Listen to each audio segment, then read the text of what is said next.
সংস্কৃত ভাষা আত্মনির্ভরশীল। কোনো নূতন চিন্তা, অনুভূতি কিংবা বস্তুর জন্য নবীন শব্দের প্রয়োজন হলে সংস্কৃত ধার করার কথা না ভেবে আপন ভাণ্ডারে অনুসন্ধান করে। এমন কোনো ধাতু বা শব্দ সেখানে আছে কি না যার সামান্য অদলবদল করে কিংবা পুরনো ধাতু দিয়ে নবীন শব্দটি নির্মাণ করা যায় কি না।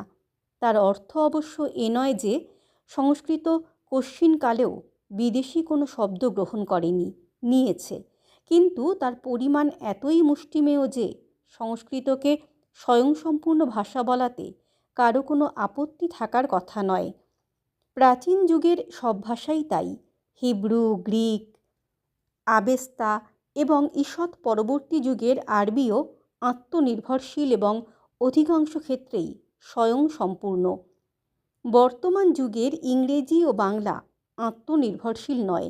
আমরা প্রয়োজন মতো এবং অপ্রয়োজনেও ভিন্ন ভিন্ন ভাষা থেকে শব্দ নিয়েছি এবং নিচ্ছি। পাঠান মোগল যুগে আইন, আদালত, খাজনা খারিজ নূতন রূপে দেখা দিল বলে আমরা আরবি ও ফার্সি থেকে প্রচুর শব্দ গ্রহণ করেছি। পরবর্তী যুগে ইংরেজি থেকে ইংরেজির মারফতে অন্যান্য ভাষা থেকে নিয়েছি এবং নিচ্ছি। বিদেশি শব্দ নেওয়া ভালো না মন্দ সে প্রশ্ন অবান্তর। নিয়েছি এবং এখনও সজ্ঞানে আপন খুশিতে নিচ্ছি এবং শিক্ষার মাধ্যম রূপে ইংরেজিকে বর্জন করে বাংলা নেওয়ার পর যে আরও প্রচুর ইউরোপীয় শব্দ আমাদের ভাষায় ঢুকবে সে সম্বন্ধে কারো কোনো সন্দেহ নেই। আলু কপি আজ রান্নাঘর থেকে তাড়ানো মুশকিল। বিলিতি ওষুধ প্রায় সকলেই খান।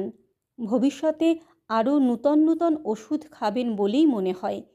এই দুই বিদেশি বস্তুর ন্যায় আমাদের ভাষাতেও বিদেশি শব্দ থেকে যাবে। নূতন আমদানিও বন্ধ করা যাবে না। পৃথিবীতে কোনো জিনিসই সম্পূর্ণ অসম্ভব নয়, অন্তত চেষ্টা করাটা অসম্ভব নাও হতে পারে। হিন্দি উপস্থিত সেই চেষ্টাটা করছেন।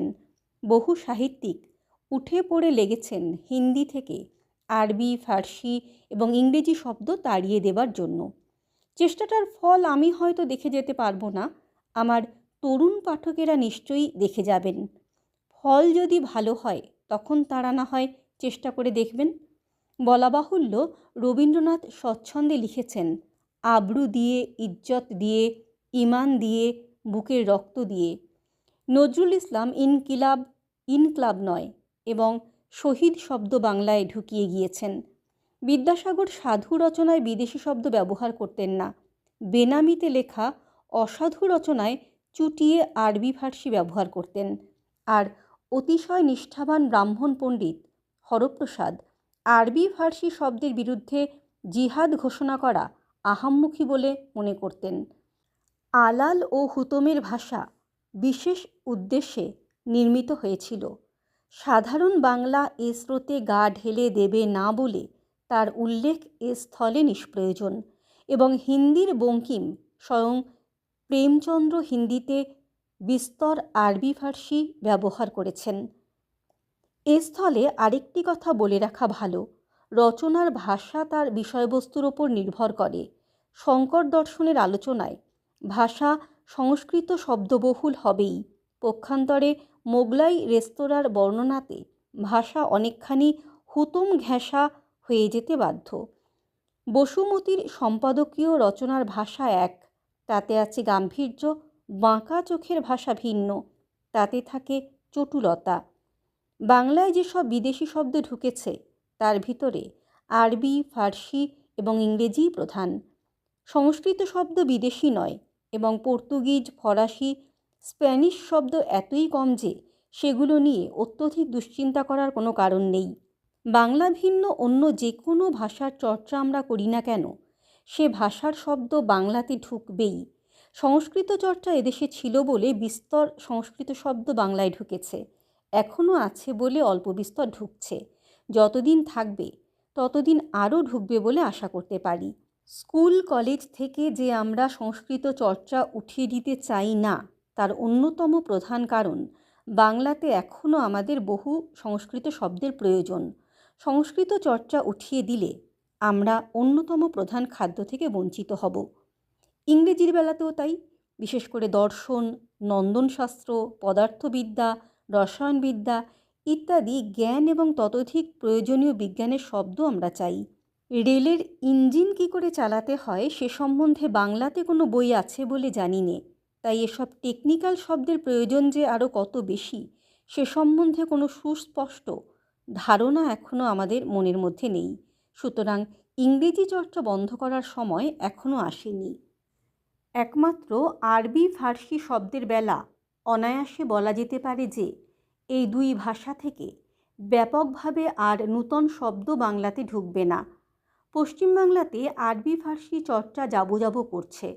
পূর্ব বাংলায়ও এসব ভাষার প্রতি তরুণ সম্প্রদায়ের কৌতূহল অতিশয় ক্ষীণ বলে তার আয়ু দীর্ঘ হবে বলে মনে হয় না।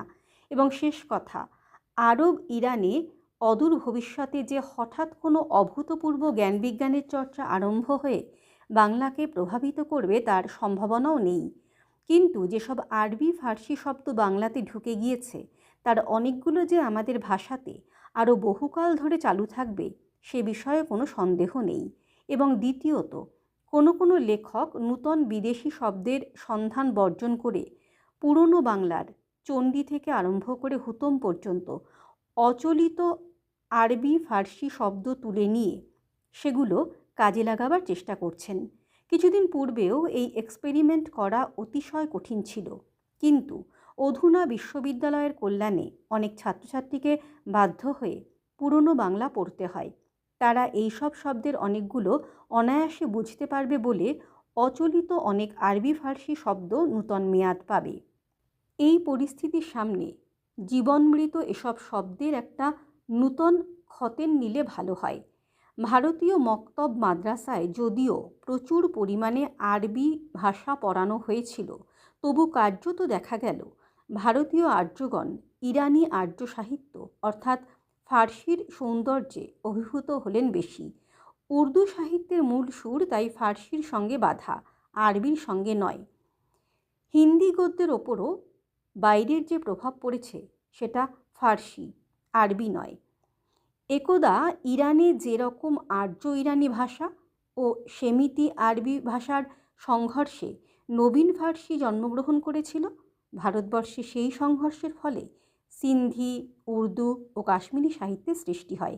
কিন্তু আরবির এই সংঘর্ষ ফার্সির মাধ্যমে ঘটেছিল বলে কিংবা অন্য যে কোনো কারণেই হোক, ভারতবর্ষীয় এ তিন ভাষা ফার্সির মতো নব সৃষ্টি দিয়ে ঐশ্বর্যশালী সাহিত্য সৃষ্টি করতে পারল না।